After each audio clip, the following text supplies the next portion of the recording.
Hey, what's up everybody? Today we are making arepas.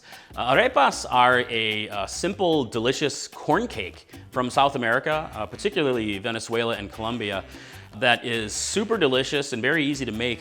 It's considered more of a humble comfort food enjoyed by all walks of life, whether you're rich or poor, doesn't matter, everybody loves these. And this is a dish that Patty particularly loves, so they're always on the menu in the Chili Pepper Madness kitchen.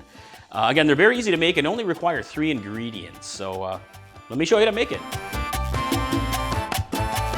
All right, my friends, let's make arepas. So there are 3 ingredients that you need to make arepas. The first one is a cornmeal flour, or arepa flour. The second one is water, and the third ingredient is salt. So it's very easy to make, only 3 components. The most important one though is this flour. So there's a product called masarepa or arepa flour. It's very different from masa harina, which you may see in the store that's used for making like corn tortillas and such. This is a special kind of flour really used for making arepas. And it's basically a pre-cooked cornmeal, so it's kind of like an instant brand. So there are different brands that are out there, and I've tried a few of them. Like this one here, this is a yellow cornmeal masarepa from Goya, it's opened. And this one's Doña Arepa. So you can try different ones and see what you like best. All right, so let's make arepas now. So here, I'm gonna start with this product here, and I'm gonna use 2 cups of arepa flour.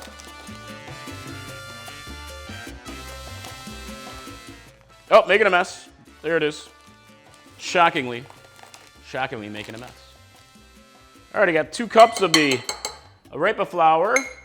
Next component is salt, just a little bit of salt, really to taste, a couple pinches for adding flavor. And third, you need water.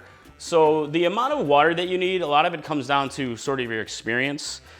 Certain brands will tell you different amounts of water per flour ratios. Like one of them says 3 cups water to 2 cups flour. Another one says 2 cups plus 3 tablespoons of water. So again, a lot of it's gonna come down to your experience. So here I have a little bit over 2 cups, like 2.5 cups. So I'm gonna go ahead and just add this in, like so. And we'll go ahead and mix it together. And you can see how it starts to come together into a dough. All right, it's coming together here. So next I'm just gonna get my hands in there and start mixing. Mix it together. And what you're really looking for is like the consistency of Play-Doh. If it's too grainy, you'll wanna add just a little bit more water, because then it's too dry. But if it's too wet and loose, it won't really form into the good corn cake patties that we wanna do. So this is feeling pretty good here, feeling good. So once you get this put together, I'm gonna let it sit for about 3 to 5 minutes or so to kind of rest. And then we will make some arepas. All right, my dough has been resting for a few minutes, so now it's time to make arepas. And this recipe, the way I wrote it up, calls for like 8 to 10 arepas to make.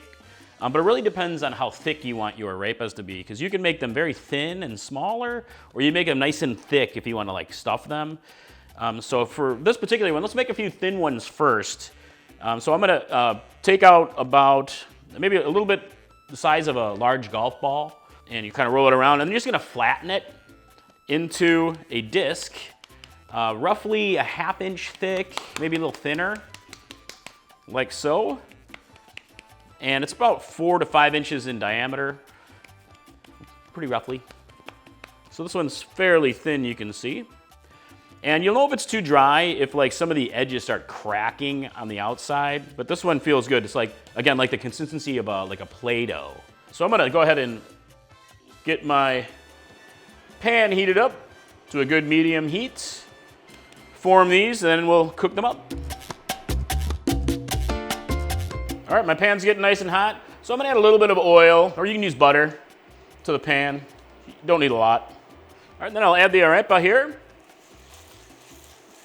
And we're gonna cook it for about 4 to 5 minutes per side when they're this thin, really until they get nice and golden and start to brown up. And this will be a little maybe soft on the inside. And again, the thickness really depends on your preference. In different parts of South America, they prefer thicker or thinner. It really comes down to how you want to use it and serve it. But you're the one cooking it and eating it, so you get to make it however you want. I love that. All right, let's make another one. All right, let me give this a flip. Oh yeah, you can see it's starting to get a little golden color. Looking good. All right, these are looking nice and golden here. You can take a peek at that. Yum. You can keep cooking in the pan if you want to until they're cooked to your preference. But another way that some people like to cook it is to finish them in the oven. You can, bake them for 5-10 minutes-ish until they're done to your preference. Or you use like a toaster oven. I'm gonna use my toaster oven today. So I'm gonna put these two right here. And I'll just bake them for a few minutes at 350 until they kind of brown up nicely, extra brown. But also, let's make a couple more here. So let's make some thicker ones. I'm gonna make, these are more for stuffing.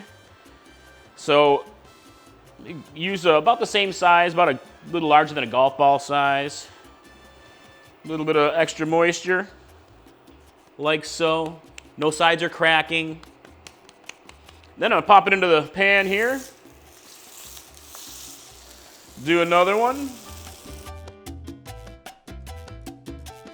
Okay, I'm gonna flip this guy. Starting to get a little golden on top. I like it.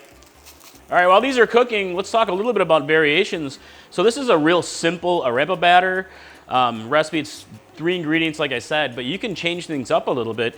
You can add butter if you want to add a little extra flavor to your arepas. You can add spices, different seasonings in there, change it up a little bit. You can also add cheese to your batter. You can stuff the arepa later with cheese or just add some to your overall arepa flour mix and make nice cheesy to start with. Just delicious that way. So many ways you can change this recipe up. All right, it's been about 5 minutes. And these guys look like they're pretty good here. Look at that. Nice color. Ooh, crispiness. Yum. Gonna set these onto the plate. These are my thinner ones. And then for my thicker ones here, I'm gonna go ahead and finish them in the toaster oven as well. All right. Check it out. Got my arepas all done here. I made 8 arepas. And again, the recipe will vary. You can make 8 to 10 or even like 6 bigger ones. But you can take a look at these and you can see all the differences in size. So again, very versatile. And for these like thinner ones, I like to use those more for like stacking. So I'll set it down. You could, actually you can snack on it. You can just eat it with a little bit of butter. It's delicious just like that. Or you can use it, you can stack with like certain meats or cheeses and all kinds of toppings. So it's almost like a tostada sort of a dish. But for the thicker ones, they're really great for stuffing. And you can really stuff any of these. But if you take a look, like, here's my puffier ones right here. Quite a bit thicker. But all you gotta do is kind of slice it open a bit. Like so. Nice little pocket. And you can stuff these with all kinds of stuff, like lots of different meats or cheeses or a combo of it. One of my favorites is a spicy chorizo with some cheese. But a super popular snack is really just shredded cheese, like so. Look at that, yum. A cheesy stuffed arepa. And you could set this back in the oven, bake it a little bit, get it melty, or just enjoy it just as it is. And any kind of a sauce you want, a little dipper or whatever. But boom, look at that, cheesy arepa. Care for one? And now for the best part of the recipe and my day, the taste. Yeah. Here goes. Dude, seriously, these are amazing. That's it, my friends. That's how you make arepas. I really hope you love them as much as I do, and definitely as much as Patty does. So definitely a Patty's favorite here. So hey, if you're looking for more recipes, got a couple more popping up right here and here. You got to check those out because I know you'll love them, you know. And but also, I really would love to hear what you think of the recipe in the comments below. I'd love to hear how you're going to change up the recipe a little bit, like adding stuff to it. But also, what are your some of your favorite stuffings or toppings? So let's talk about it. I'd love to hear it. So all right, I hope to see you in the kitchen next time. Mike from Chili Pepper Madness. Bye.